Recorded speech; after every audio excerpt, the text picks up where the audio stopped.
اس ماہ مبارک میں اعتکاف کرنے والوں کے لیے بہت بڑی فضیلت آئی ہے۔ آقا کریم صلی اللہ تعالی علیہ وسلم ارشاد فرماتے ہیں، جو اس میں 10 دن اعتکاف کر لیتا ہے اللہ عز و جل اس کو 2 حج اور 2 عمروں کا ثواب عطا فرماتا ہے۔ تو اس میں نیک نیت کے ساتھ اللہ عز و جل کی رضا کے لیے اعتکاف کرتا ہے، اللہ عز و جل اس کے اگلے اور پچھلے تمام گناہوں کو معاف فرما دیتا ہے۔ کم از کم زندگی میں آپ ایک مرتبہ تو اعتکاف کر لیں۔ اعتکاف یہ سنت مؤکدہ علی الکفایہ ہے۔ اگر پوری بستی میں کسی نے نہیں کیا تو سب گناہگار ہوں گے، اور ایک نے بھی کر لیا اعتکاف تو سب بری و ذمہ ہو جائیں گے۔ بندہ شب قدر کو پا لیتا ہے، چونکہ طاق راتیں آتی ہیں، بندہ عبادت کرتا ہے تو شب قدر انہی طاق راتوں میں ہوتی ہے۔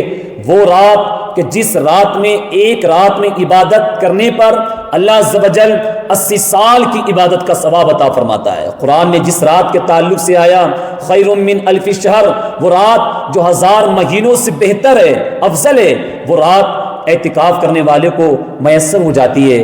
اعتکاف کرنے والے سے اللہ راضی ہوتا ہے، اعتکاف کرنے والے کی دعا کو اللہ قبول فرماتا ہے، اعتکاف کرنے سے اللہ کا قرب مل جاتا ہے، اعتکاف کرنے سے گناہ معاف کر دیے جاتے ہیں، اعتکاف کی برکت سے اللہ بندے کی تمام حاجتوں کو پورا فرما دیتا ہے، اس کی مصیبتوں کو دور فرما دیتا ہے، اور اعتکاف کرنے والا پوری بستی کو جو وہ بیٹھتے ہیں سب کو وہ گناہ سے بچا لیتا ہے۔